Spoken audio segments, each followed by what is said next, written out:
the new SEC. And we're live. This is the new SEC podcast. I'm Randall, Ledet Jr. We got Hunter Zeisman here. Another week of great football. I'm starting to just really cherish the season because there's only so much left. But week 12 did not disappoint. Texas played a close game against Arkansas, got the dub. We had a couple bye games with, Mercer playing Alabama. Jalen Milroe, masterclass. Auburn got a dub against UL Monroe. Some of the contending teams. That Georgia-Tennessee game at night was incredible. Must-watch game if you didn't watch it, but I'm sure everybody who watches the new SEC podcast saw it. Hunter, man, talk to me about some of the football this past weekend and how you're feeling as we get ready to discuss the SEC championship scenarios and whatnot. Yeah, at the Alabama game, I was watching, everything had multiple screens up, and I was like, okay, it's kind of looking like a scratch Saturday. A lot of the teams that were favored to win are winning. And then the afternoon came around, evening comes around, and it changed a little bit. We saw Louisville lose. We saw Kansas State lose.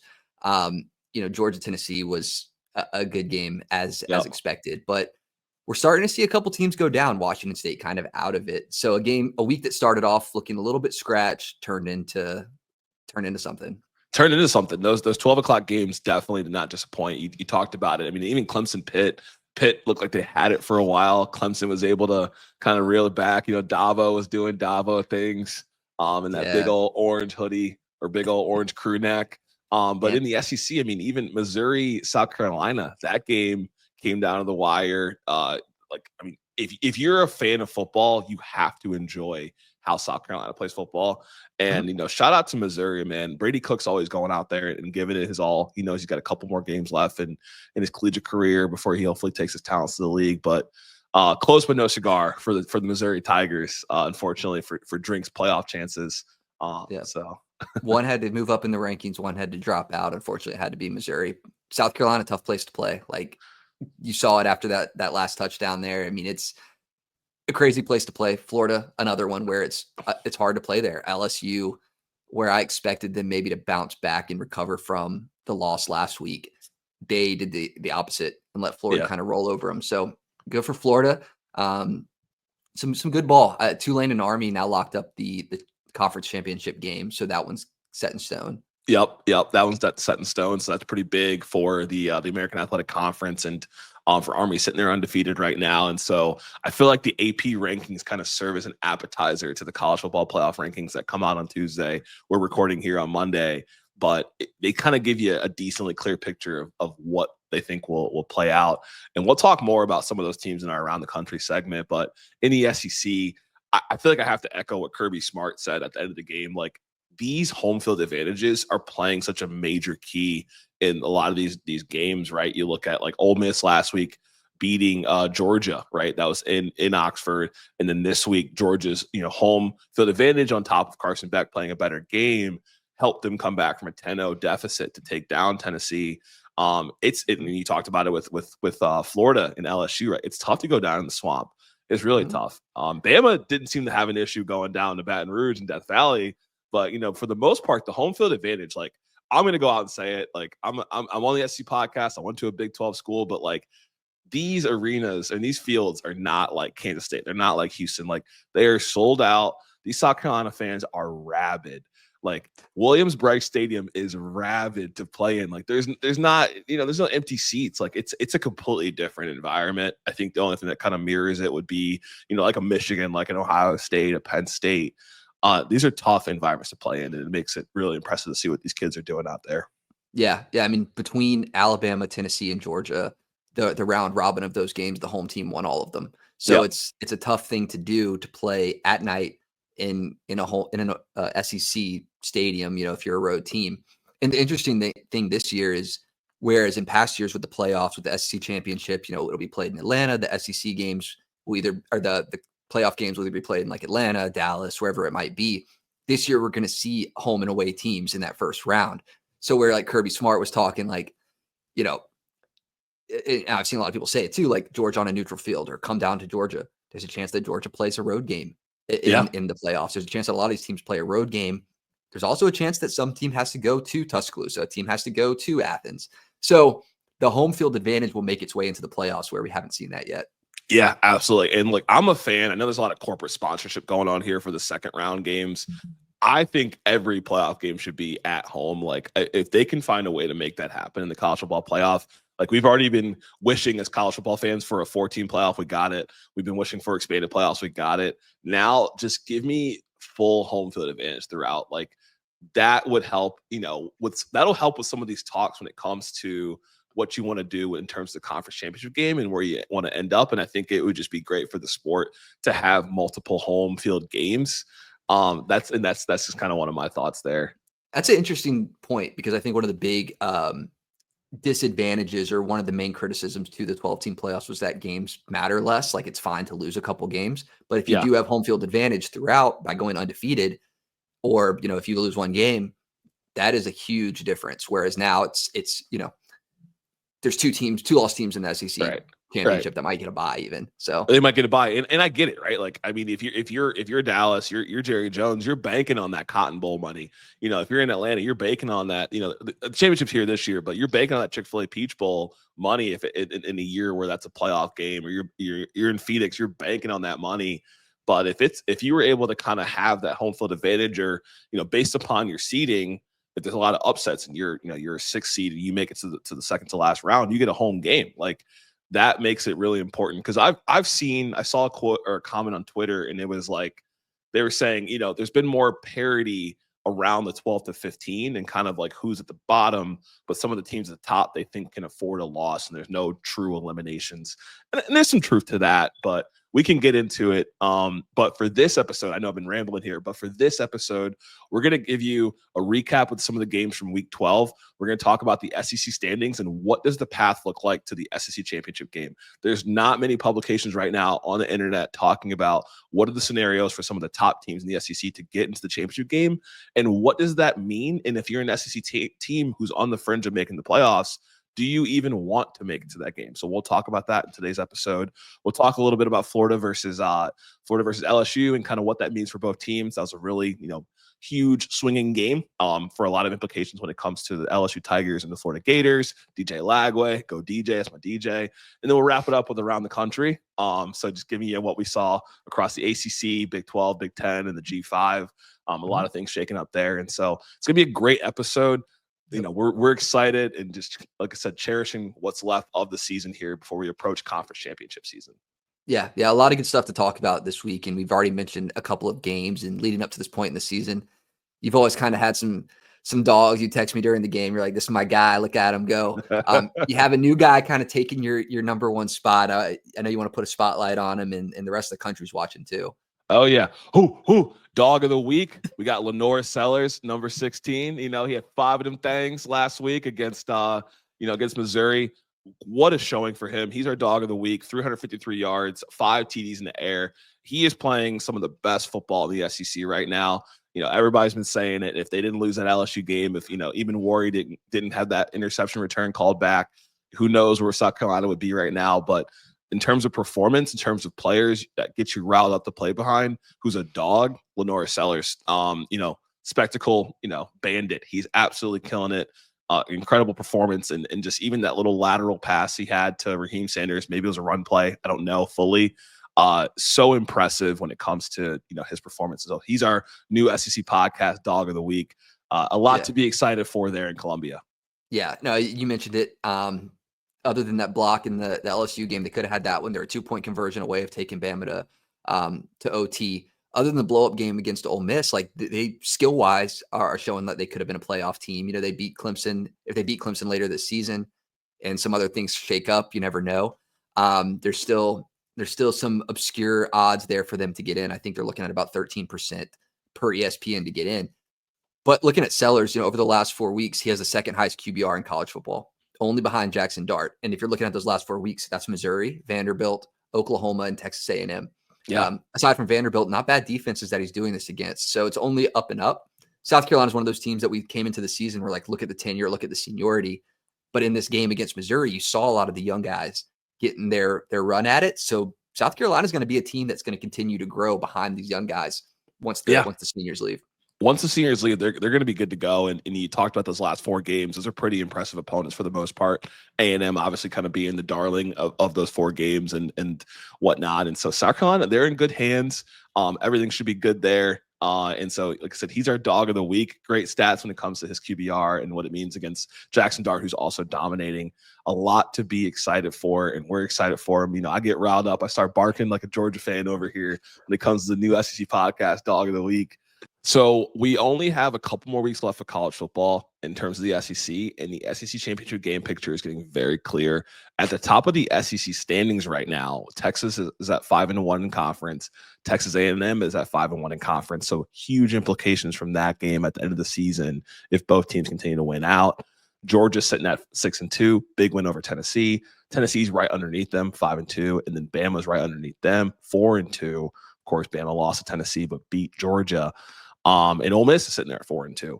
Ole Miss's biggest win is against Georgia. So this round robin of teams beating each other is starting to play itself out in the standings. And so the question is, what does this mean for the SEC championship game in terms of who gets in and what do they have to do to get into the game? Yeah. So the SEC championship game this year means even more than years past, even though it was pretty much a ticket to playoffs in years before. This is really the number one way to guarantee your spot in the playoffs, and you get a bye. So we'll talk a little bit more later about whether you want to be in this game or not, if you're a fan of a team. But there's really 5 teams from that list that have emerged as potential teams to play in the SEC championship game. The top 2 are really the 2 that control their own destiny. They're the only 2 that can guarantee their spot by winning out, and that's Texas and Texas A&M, because they each have one more game, and then they play each other to finish the season. The winner of that game, should they both be win their game the week before, the winner of that game will go in and will likely be playing against Alabama or Georgia. Ole Miss or Tennessee could slip in there with some crazy stuff, but those are the main ones at the top. Yep. And, you know, for Texas and A&M, you know, A&M specifically, I'm sure this was not a spot you saw yourself being at the beginning of the season, brand new head coach. You control your destiny. You just got to win out. Played a pretty impressive game last week against New Mexico State. Just got to beat Auburn. You got to beat Texas. Auburn could trip you up. And then Texas, you know, we saw them play against Arkansas last week. Pretty close game, took care of business. Arkansas is, you know, a tough opponent, but not, you know, to the caliber of A&M. So it should be interesting when they play at the end of the season. Yeah. So, I mean, if you're Texas A&M, you have the opportunity to still lose a game. You could lose to Auburn, and then you're just rooting for an Alabama loss. You could lose to Texas, and you need an Alabama loss or an Ole Miss loss. So there's ways for Texas to get in. There's some crazy scenarios for them. Really, the most likely team to be playing either Texas or Texas A&M right now is Alabama, but they can't do it themselves. If they win out, they still need one of 2 things to happen. They need Missouri to win one more game. Missouri plays Mississippi State in the next one, which would be their most likely one to win before they play Arkansas. Or you need Vanderbilt to beat Tennessee. So I think the most likely scenario is Missouri winning a game. Yeah. What do you think? Do you think that's something that Missouri can do? You know, they're coming off of a loss. They look to have slowed down a little bit to finish the season. Yeah, I still think they're capable of winning. I think Mississippi State is definitely a pretty tough, gritty opponent. They play a lot better than what their record reflects. They obviously still have some gaps, but I think they're hungry enough. You know, I think Luther wants these stats for the NFL prospects. Theo Weiss has been balling out, and Brady Cook plays a lot of passion. I think they're capable of winning that game in Mississippi State. I wouldn't be surprised if they lost, though. I will say that. Yeah. I mean, Vanderbilt beating Tennessee would be a huge shock to me. But Tennessee's offense has been kind of sputtering over the last couple weeks here. So yeah. If Vanderbilt wins that game, Alabama wins out. They're playing Oklahoma and Auburn. They would be playing the winner of that Texas and Texas A&M game. For Georgia, they're the next likely one. They need an Alabama loss.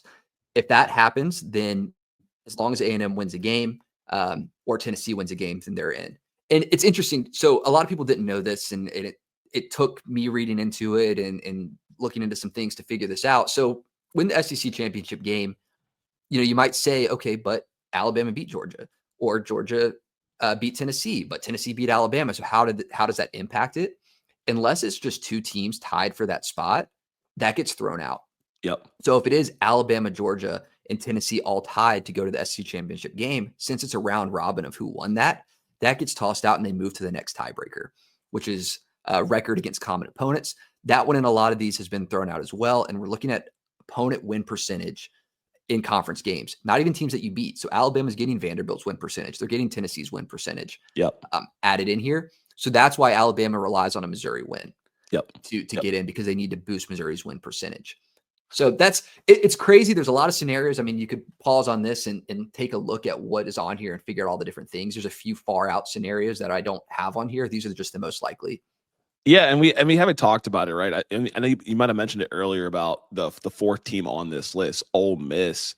They can get in by winning out. You win the Egg Bowl against Mississippi State. You beat Florida. We'll talk about Florida later if you're watching the full episode and what's going on there. But you beat Florida. You beat Mississippi State.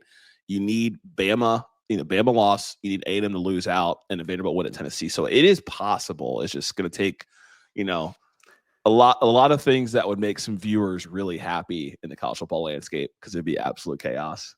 Yeah, I mean, there's a potential here. You're rooting for Auburn to win both A&M and Alabama, and then you need Vanderbilt to win. If that situation happens, then you're good as long as Texas also takes care of business against A&M. Now, Yep. with this, right, we can look at these scenarios, but it poses the bigger question because when you're looking at the top 12 teams, the college football playoff rankings are not out yet as of the time we're recording this. But other than A&M, these teams are all kind of sitting in that top 12 already. Yep. If you win out, you're likely going to be in it. So when we're looking at the scenarios of these teams, the question posed, like, do you even want to be playing in the championship game? If you're Georgia, if you're Alabama and you win out, ESPN is giving you 99% chance to make it. And I think that's fair to say. Now, if you lose in that championship game, does the committee then take you out of the playoff? Right. And when we're looking at this graphic, the team that is taken out is Ole Miss. In terms of odds percentage, right? 62% is still very favorable. But when you look at all these teams, they have great quality wins. That's why they're in that top 12. I would argue it might be more advantageous to not make the conference championship game. And only because if you're looking at teams like Bama, you talked about it before we started recording, they're controlling what they can control. If they win out and Missouri doesn't do their part, it's not like they're resting starters to not find themselves in Atlanta. They just are relying on someone else. And so if you're Bama and you have these quality wins against a quality Georgia, and you've played a good football this season, you might want to have that home playoff game if it plays out that way. So the jury is out if it does make sense to want to not make the game versus making the game. But it's quite a scenario and a question that we've never really asked before in college football.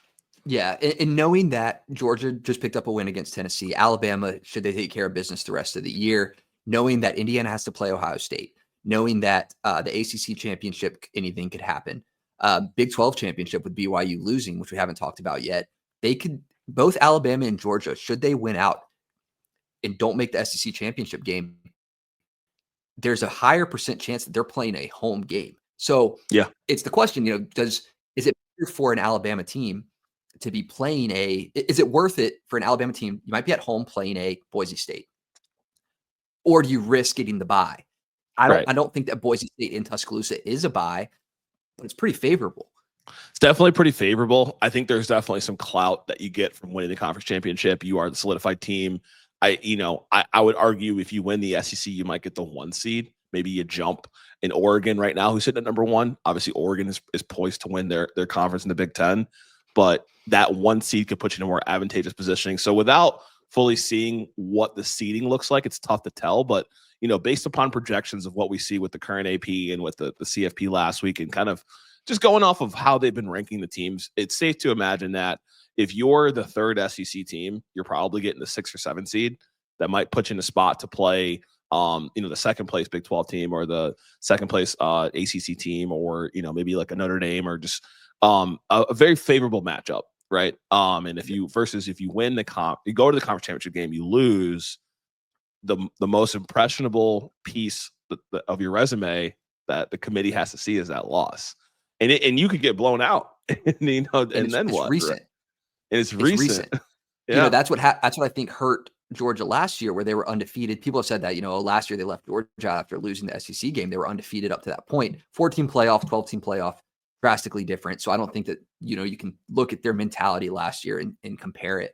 But, it's recency. This is an Alabama team lost to Vanderbilt and Tennessee earlier in the year. How have they done since? Georgia lost to Ole Miss recently. Ole Miss losing to Kentucky early on, but now they beat Georgia, so they look better as of late. Depending on what happens in that game, but if it's Georgia, Texas, or something like that, and Texas beats Georgia, it's like you don't want to leave that Georgia team out because they've shown that they can beat Texas in Austin. So I think there's a lot more to look at. These percentages are based on ESPN, FPI, so take it with a grain of salt. I personally think that if a Georgia, Alabama, Texas are 3 teams that can lose in the SEC championship game and still get in. Texas A&M and Ole Miss, I think it would hurt them to make that game and lose it.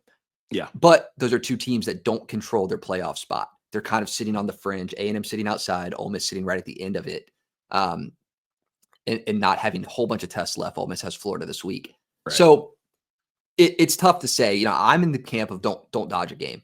I'm not running. Let's play some football. I want to play some football. And I think that's interesting, your take around A&M, because part of me agrees with them, because if you look at their resume right now, their best win is LSU, and it's not really looking too favorable. Second best win is Missouri. Obviously, they've fallen out of the rankings. And that's the tough part, right? When you get those key wins, those teams keep falling. I saw Josh Pate, he did a poll on Twitter where it's like, if the number 22 to 24 team loses and they fall out, is that still a ranked win? And 77% of the people at the time voted, yes, that's still a ranked win. But there's so many teams that you'll beat them and they'll go from 15 to 21, 21 to 24, 24 to out. And you start looking at your resume at the end of the season, it's like, well, there's no ranked wins there because these bottom 20 teams fell out. So that's kind of the case for A&M. And so what you were saying was, for them, they're probably, in your opinion, the team that has the most to lose by making it to the conference championship game and losing when it comes to their playoff chances, which is surprising given that to get to the championship game, they'd have to beat a Texas who would be sitting in the top 10 at the time. Yeah. But yes, that would benefit their resume and put them right there on the fringe. I think that the difference here is that Texas and Texas A&M are 2 teams that got the belt this year. If you look at Georgia, the Ole Miss game, sure, that you can consider that, but it wasn't like what happened in Austin to Texas. That was a beatdown. The score doesn't even really indicate the game control. And then if you want to look at Texas A&M or South Carolina, I mean, that's a spanking, man. That's where I think it matters a little bit more. Where Alabama, they lost 2 games by 1 possession. Ole Miss lost to Kentucky early on. They lost to LSU, right there at the end of the game in OT. So that's where I think a Texas A&M team needs the resume boost of making it to the game, but the game matters. Where Alabama, Georgia, Ole Miss, I think they have Georgia, Alabama, and maybe Texas, maybe Ole Miss have enough to stand on, but definitely Georgia and Alabama. Definitely. And, bringing it back to kind of wrap up the segment here, I'm in the same camp as you, right? I want to keep playing football. I want to win, and I want to get to Atlanta, and I want to have the shot to say that I took down the second best team in the conference to win the conference championship. We are the solidified team, whether that's Texas or A&M or Georgia or Alabama or Ole Miss. I want that shot. And, this is so fun. There are things on the line with the Egg Bowl, with, Missouri taking on Mississippi State. Whoever was against, playoff expansion, I don't know what you were thinking, because this is a really, really fun, and it'll be quite the journey to see kind of who makes it to the conference championship. But those are the scenarios right now. So if you're watching this segment, let us know who you want to see and what you think is going to happen. And if you talk like this, definitely tune into Brackets and Buzz. We talk a lot about the college football playoff rankings and what it means for who gets in. But for the SEC championship, I think all things run through the SEC, because right now there might be a ton of Big Ten teams in the top 12, but there's a lot of these SEC teams right now. There's only 3 or 4, but there's a lot of them that could creep in there and find themselves in that top 12. And the championship game picture and how this all plays out and who ends up where, whether it's Texas beating A&M or A&M beating Texas, or Bama tripping up potentially against Auburn, or Ole Miss tripping up against Florida. I mean, there's so many possibilities when it comes to the playoffs and when it comes to the SEC championship game. Yep. And so, another game, we want to kind of talk about some of the other games that we watched, and really more so LSU, Florida. I think that was a big one because it was a playoff elimination game for LSU, just kind of closed the coffin. It looked like it was already partially closed, and Florida took care of business. And on the other side, they paid and agreed to pay, they extended, the comfort with Billy Napier at the head coach position for Florida. I had a business trip last week, and I was talking to one of my colleagues, and she's like, what do you think about the Napier decision? And I was like, I think it makes sense from recruiting. I think it makes sense from Lagway. And this was right after, a beat down from Texas. Then Florida takes care of business against LSU, and there's a lot of takeaways. And so, Hunter, what were some things you took away from that game? Yeah, and it's the hot seat conversation between these two coaches. And I think Brian Kelly is not doing what he needs to be doing at LSU.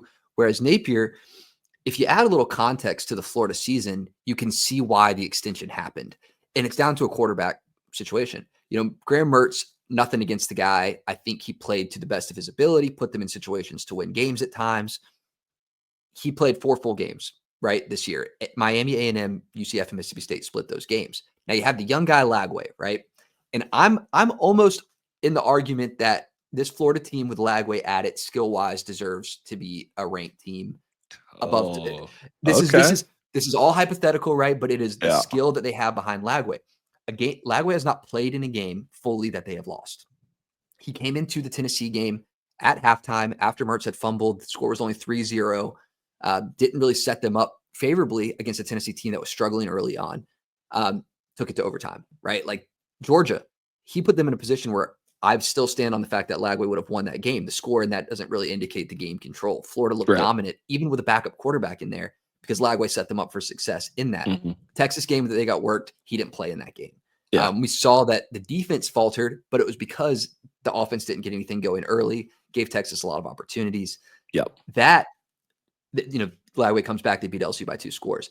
It's a long-winded way of saying that knowing the young talent that they have with Lagway, had Florida played them all year, that's what I think the boosters, the administration there at Florida is looking at and saying, Napier's the guy. If these guys stick with him, we could have done something this year with one of the hardest schedules in college football. And it's like, if Napier stays there, Lagway's not going anywhere. Like, where else would you go that, Florida can't match those dollars, right? They got something here with him, and they've got something that's got them excited to go down to the Swamp. I mean, there's been so many games where these fans who are very riled up and show up and they just don't see a good product on the field.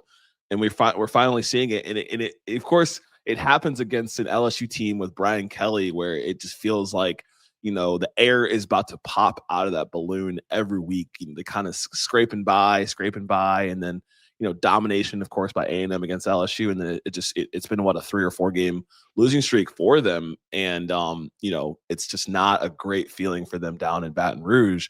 But for Florida, you got something here, like you said. And really to kind of piggyback on what you mentioned with the Georgia game, right? We saw it with Georgia playing Tennessee. Like, offense was the issue for Tennessee. Offense was not the issue for Florida when they were playing Georgia. It became an issue once Lagway went down with the hamstring injury, and being able to convert on 3rd downs in that game. And so they have something here from a power rankings perspective. I would put Florida in my top 6 or 7 for the SEC right now. Standings can't reflect that, of course, but it's kind of my thoughts there. It's all hypothetical, but we're going to get to see it next year because Napier's coming back, Lagway likely coming back, so we'll be able to see it. I want to hit on the LSU side because, I'm a little critical of Brian Kelly. And when you're looking at coaching's impact on a game, right, you can only do so much. The players have to go out and play. There's a couple of things that you can look at to say, was it a properly coached team? And I think that's home games. And I think it's what you do after a loss. I think those are 2 big indicators of coaching malfunction, right? Because you have a home field advantage, especially in Death Valley. You lose that game to Alabama. It's typically not a player execution is typically not the problem because you're not playing in a hostile environment. It's more so around the game plan. And we saw that they didn't necessarily game plan for the run that well. Now you want to look at the other side of this. What do you do after a loss? How does a coach get his team to rally, right? You lose back-to-back games. You go to Florida and lose that as well. You give up 7 sacks, more than all the games combined up to this point. LSU's O-line now looking porous, and it almost feels like a step back. The morale, the demeanor, the confidence of the team dropped. You got Kyron Lacey. Kyron Lacey's yelling at the coach. I mean, you mentioned it when we talked about after the Alabama game. It's like, what does this team have to play for, and do they rally for Brian Kelly? How does this team rally? And it does feel like they didn't have anything to play for, and they showed up, and it showed on the field. Based on just all around poor confidence and motivation in playing. Florida's team is not super. They get to quarterbacks. The defense is improving. I didn't think that they would be the team to get 7 sacks on LSU. No, not at all. It says something about the team. It definitely says something, right? We've been talking about Will Campbell all year. One of the only offensive linemen to wear number 7, technically, going to be a 1st-round pick in the draft. And the O-line did not show us a lot here. Florida's defense was the one to step up in this game. We know it's been steadily improving, but that's not what we expected to see from this defense. Florida was able to do something that Ole Miss wasn't able to do, but Ole Miss was able to beat Georgia. This is why transitive property is not really truly that valid when it comes to wins. But for LSU, it's trying to find a bright spot, and you talked about it. The team didn't look coached up and ready, and I feel like the star of the LSU team year in and year out has been, oh, we have Brian Kelly. Like we don't have Edo anymore. We have a qualified coach who's played championship football at Cincinnati and coached championship football at Notre Dame. We need to see it on the field. Like he is the leader of the orchestra, and they're not playing well. The orchestra is not playing well and performing well at these concerts. And from a football perspective, this team is not playing good football. There's too much talent in Louisiana. They will continue to recruit well because it is LSU, and these guys want to stay in Louisiana, but it's not a good feeling for them at all. So. Yeah, and knowing who they have coming back in at quarterback next year from a recruiting standpoint, turning down 10 M's at Michigan to go play at LSU, you do feel like you have to keep him there. You have to feel like you have to keep Kelly there. But should something happen, should they drop one to Vanderbilt or Oklahoma here, 2 games that they should win at home, right? Mm-hmm. I think you might have to start having some conversations around how far that leash is next year, because expectations for LSU fans, they've won a national championship in the last 5 years. So the expectations from an LSU fan and program standpoint is not a 4-loss season. That's not the expectations. I don't think that they're expecting to go undefeated. I think that you drop some games, you're still fine. Like, it is a team that was carried by some good quarterback play with Jaden Daniels, Joe Burrow, right? Right. So just to hit on LSU, I feel like I talk a lot down on them, but I think it's almost warranted this year. So we'll see what happens with them in the last 2 weeks. And I think Brian Kelly will be back next year because the money situation. And I think they got a pretty favorable slate. I think they'll be back. I think he'll be back next year, given the money. I think given the recruits he has with Bryce Underwood, you talked about the $10.5 million NIL offer that came from Michigan. Quite the offer for someone who hasn't played a down of collegiate football. That's the era we're in. But to Brian Kelly's defense, you look at the SEC standings of who they've played, right? They've played Alabama, who's sitting at 5th in the SEC. They played Ole Miss, who they beat. They beat the 6th team in South Carolina. You should beat teams like Florida. Yeah, that's kind of where I'm like, his job to me is relatively secure because he's beating these teams, but he's not beating them convincingly. And the talent's there. Caden Durham's good. Bryce Underwood will be good. Nussmeier is good. Some think, some don't. But it's definitely an interesting situation. I could see the Vanderbilt game being close. I really could. I think Oklahoma, they should take care of business, but Vanderbilt I could see being kind of close. Yeah. We'll see what happens with them. I mean, it's unfortunate for them, the slide that they've had here, but we talked about it earlier. South Carolina, a play away from beating them. They had that close one with the Ole Miss. Like, they really weren't there's potential this team was a 6-loss team, right? Like, with a couple different things, shoulda, coulda, woulda, right? But and in no world should LSU be more than a 3-loss team. With the talent in the state, I keep hitting on it. They could literally only recruit in Louisiana and be fine. And they recruit well in Texas. They do fine in Florida. Kyler Lacey, he's from Thibodaux, Louisiana. Nussmeier's from Lake Charles, Louisiana. These are all homegrown guys. Caden Durham, he's from Texas, right? Or Oklahoma. Nowhere. They're not going anywhere. They're all right there. It's the coaching, right? And that was the point of bringing Brian Kelly in. That Brian Kelly said, he didn't say it, but the thought was there's more talent in the South. He can recruit better at LSU. There's not the academic regulations and the stipulations that are blocking talent from coming in. I get the schedule's harder, but it doesn't look good. If the schedule's harder, you're supposed to be a better coach than Edo. Yeah. Period.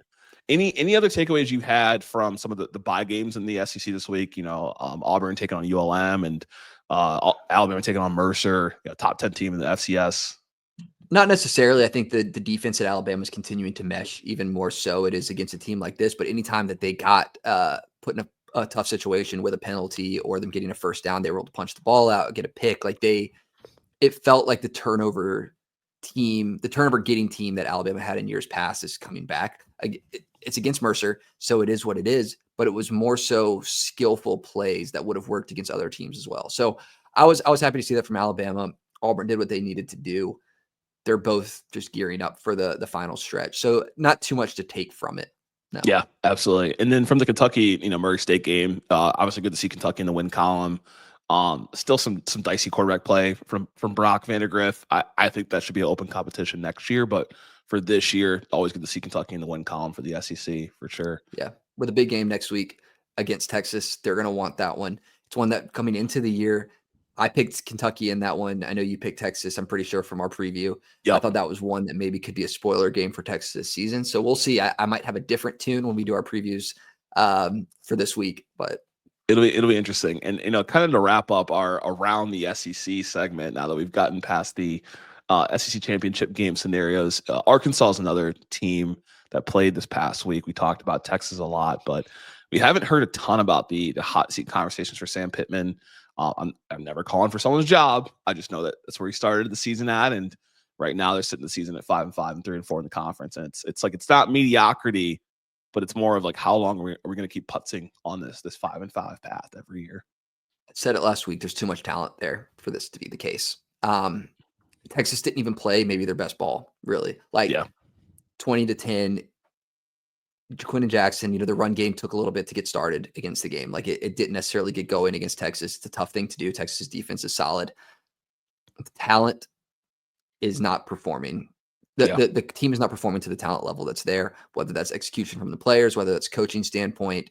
I'm not sure, but yeah, you got to start looking at the coach when a team is at this level, because I coming into the season, I think the expectations for Arkansas were much higher than this. Right. I don't know what their win total in Vegas was, but I don't know. And I'm not fully sure on the win total there just yet, but it's like, if you look at, I'm looking at the SEC standings once again, it's like you look at the coaches that are there from that bottom half, and Arkansas probably has one of the most tenured coaches in the conference. So he's had plenty of time to prove that it's his job. It's unfortunate because they have a lot of talent with Taylor Green. We talked about it, and just for recruiting. And so we'll see how it all plays out. Any other thoughts while we round up the SEC before we get to around the country? No, I think that rounds up SEC. I think there's some good stuff around the country to talk about. Some good spoiler games and the rise of Kansas. Maybe that's a good place to start. The rise of Kansas. BYU can't put up 2 touchdowns. I mean, BYU, they are who we thought they were. Yeah. That's to me, that's the theme. They are who we thought they were. We can stop pretending that this is a good football team. This is a team that is good at beating up on other OK teams. Yeah. Close games, a lot of close games. Personally, I think that BYU should still be in the top 12. I don't think that the drop that they took in the AP poll is warranted with the win over SMU on their resume. So I think that BYU is still a little bit disrespected, Big 12 disrespected as a whole, but it's not going to get any easier for BYU because teams on their heels right now. Like they are going to have to play Arizona State, who is gunning for a spot in the Big 12. Colorado has to play Kansas now. So Kansas, after beating Iowa State, BYU, now they get Colorado. They're just trying to make a run for it from the bottom of the Big 12. And Kansas was the favorite to win the Big 12 from a lot of publications before the season started. Like they had Jaden Daniels returning back at quarterback, and they're proving they're playing the best football right now, which is just the worst time for them. I think they might still be in a spot to get bowl eligible, if I'm not mistaken. So if they win their last 2 games, that's something to play for. Those are one of my buddies who bets on the spreads. He's always like, I look at which teams are pushing bowl eligibility. It's a good motivator to pull off some upsets and to fight hard. People want to have their season continue and be able to make a bowl game, get the bowl prizes, get the bowl NIL checks and the whole 9. And Kansas is in that position, so that's pretty big for the Big 12. I'm going to pose a brackets of buzz question for you during the Around the Country segment. Okay. In the Big 12, which team? It's a round robin between Arizona State, BYU, and Colorado right now. Obviously, there's games that can happen where these teams can lose. Which team do you think gives the Big 12 the best chance to win a playoff game? It's Colorado. Yeah, Colorado's the team. I think it comes down to when the quarterback play is good. It's good. We saw a less than stellar performance from Colorado early on in the game from Shedeur Sanders throwing the pick there on the first play. And he called it out in the press conference too. He was like, I didn't play my best football there. Yeah. So but I think that they have the highest ceiling. The fans are crazy. They'll likely not ever host a home game, even if they win out this year. I think there's an opportunity for a Big 12 team to be the one that doesn't get the bye in an American or a Mountain West to get the bye, and Big 12 be sitting later in the conference. I think that Colorado gives them the best chance. I wouldn't take BYU out of the conversation, though. We've seen BYU beat SMU, who may very well be the ACC's champion that gets a bye. So, and Arizona State, I think gives them. They're surging as of late. They're good at home, but they're not going to get a home game. So Right. it's interesting. It's interesting to ask. I think Iowa State's still there in that conversation, though, of who could make the Big 12 championship. Iowa State could definitely make it, right? And the question, was just really like who out of this conference, if it becomes a one bid conference, it's like which team is the scariest team? Like if you're looking at your opponent and you're like, okay, we got BYU, or you're like, oh boy, we got Colorado, we got all the Dion people, and you're gonna get the whole hoopla, and it's gonna be, it's gonna be, all over TV and everything, right? As Dane Lenning says, the clicks, it's gonna be out there, right? So that's kind of scary. Arizona State kind of has that unknown with Scadaboo playing at running back. It's all coming full circle. One of our top previews in week 2 was the Arizona State Mississippi State game, and now Arizona State's sitting here with a shot to get to Dallas, where they play the Big 12 championship. On the ACC side, it's kind of a 3-way race right now between Miami, Clemson, and SMU. And Miami has the opportunity to not do what they've normally done in the past, which is drop a game in the last 2 games of the season before finding themselves in the conference championship game. And Clemson would love nothing more than for Miami to lose one of these last 2 games, because if Clemson wins out and Miami drops a game to Wake Forest and their other opponent, Clemson will be in the ACC championship game. And then for SMU just has to win their next game and they're in. Yeah. Yeah, Miami could very well lose these games, especially knowing you mentioned Wake Forest. They have Syracuse to finish the year. Syracuse is a team that could be equipped to play the shootout style of football that Miami does. Yeah. Kyle McCord's been cooking. He's been cooking. He has. I mean, poor game with Pitt, against Pitt. But if you look at the rest of the resume for them, they can put up some points. So that would be the team I think that gives Miami the worst shot. I think that Clemson is probably the team that I would be most scared of coming from the ACC into the playoffs, just from the tenure of the coaching staff and knowing that the program's been in playoff situations before. Yep. That there's a level of, I guess, experience to the coaches that they could bring to it, knowing that an ACC champion, in my opinion, any of these teams should get a bye if they win out. I agree. I 100% agree. I think, when I look at the ACC, SMU has been looking really good. Great solid win over Boston College, 38-28. Kevin Jennings is Nick Saban's man. He always talks about on College Game Day, and it's crazy. Before the season started, for deep college football fans, they knew that Preston Stone and Kevin Jennings were very close. I think they're about 1 point off in ratings when it comes to the college football 25 video game. And Kevin Jennings took this job over this year and has been unbelievable. And so it'll be interesting to see what they do. Good win for them this week. Clemson come from behind win. Cade Klubnik has also been quietly playing some of the best football of the season. It reminds me kind of the Oregon team a couple years ago that got absolutely mollywopped by Georgia in week 1 and then just dominated the rest of the season. Where it's like, are we like, is it Bo Picks or are we getting Bo Nix? And Bo Nix turned up, and it seems like Cade Klubnik's kind of being that guy right now. Westlake, Texas guy, out of Austin area. So very impressive football there for Pitt. Tough loss in that game. I'm gonna pose the same question to you from the last conference. Which team from the ACC would scare you the most when it comes to getting that 1 or 2 playoff spots? Clemson, I would say. Yeah. Experience. That's it. That's all it is. I agree with that. Yeah. I agree with that. Miami's gap is defense. I think SMU's gap is experience. Yeah. Clemson is they got Dabo, they got experience. They got the size. When you watch Clemson, they look like they have SEC guys out there. So down in the country, down in the Southeast. Good old Carolinas, right? We talk about all the time. And then just kind of wrapping it up with the G5, right? Big Ten, I would talk about it, but the close game was Oregon, Wisconsin. They didn't drop in the AP, so I don't expect them to drop in the college football playoff poll coming out here on Tuesday as well. But anything else from the Big Ten? Nothing from the Big Ten. To the G5, we mentioned earlier in the episode, Tulane playing Army in the American Conference game. Those teams are holding their breath that Boise State messes up at some point to just give them the guaranteed spot for that G5 spot. Boise State plays Wyoming. They play Oregon State, who's not very well. They're going to be heavily favored in both games.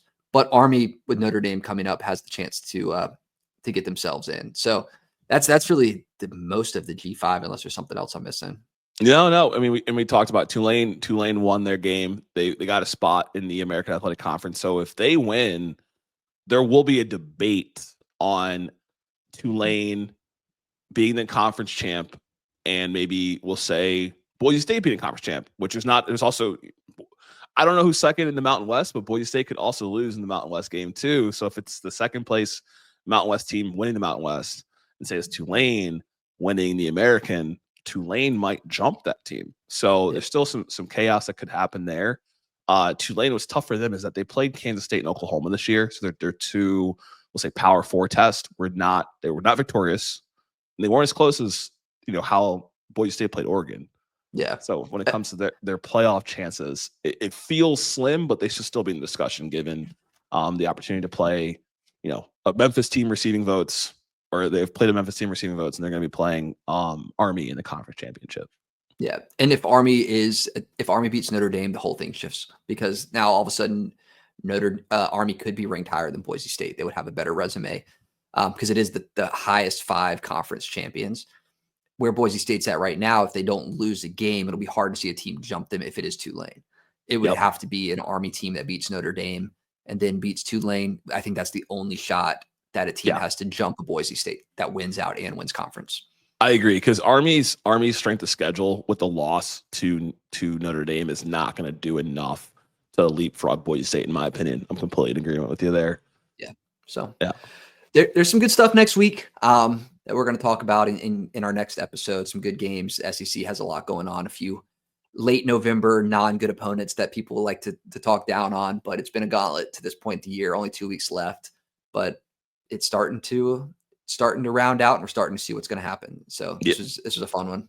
This is definitely a really fun one. I love this episode. This was episode 25. And so if you're still rocking with us here, please follow, subscribe. We got a preview episode coming out, as Hunter said, episode 26.